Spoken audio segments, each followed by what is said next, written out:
खेतार में भतार अझुरैलो मने मने कैलो मजबूर हो।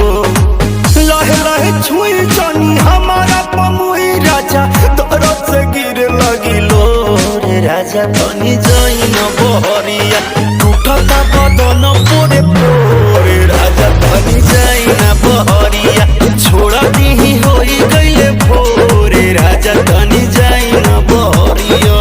हॉकी ना महाराज रात भर सुतबे कहीं है।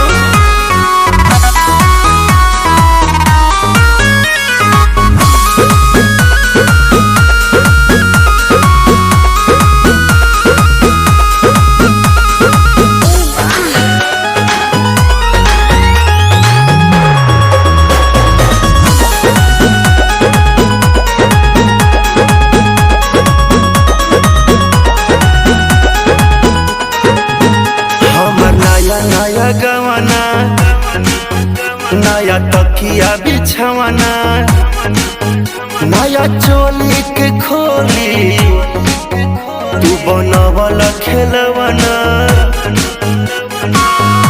जा नाश कर देला। हमर नया नया गवाना नया तकिया बिछवाना नया चोली के खोली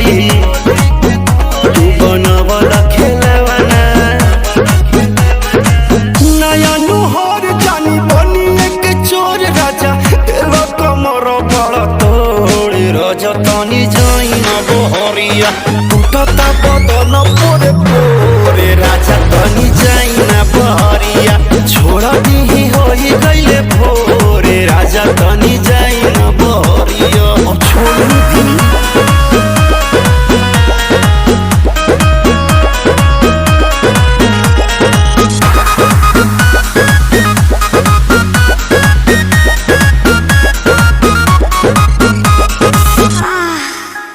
खाई गैला उठल लिया तोरे दिल कन बलिया काट लेला बरियारी हमर सेव नियन गलिया।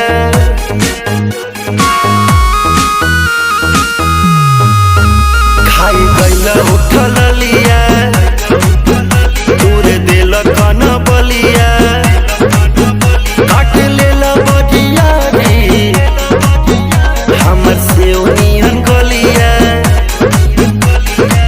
मारो जनी जोर देह बाटे कम जोर हमर फाटे लगी नस तोड़े तोड़े राजा तनी जाइन बहरिया टूटता बदन पोरे पोरे राजा तनी जाइन बहरिया छोड़ा दीही होई गइले भोरे राजा तनी जाइन बहरिया। अखाली बता हमरा के जान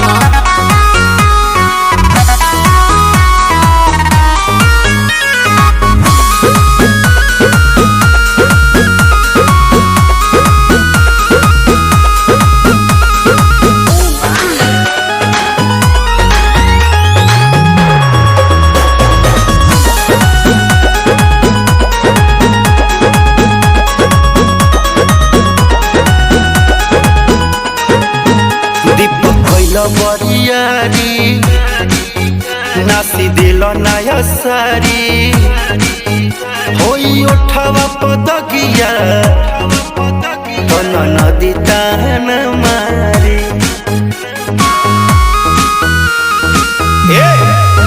दीपक कैला बरियारी नास दिल नया सारी होई उठावा पदगिया नदी ताना महारी मदन मनी से डियार राकेश से भी भइल नीरज मन थोरे राजा तनी जाइन बहरिया टूटता बदन तोरे पोरे राजा तनी जाइन बहरिया छोड़े दीही होई गइले भोरे राजा तनी जाइन बहरिया। चल जाई कालू फेर काटी चाहे साटी।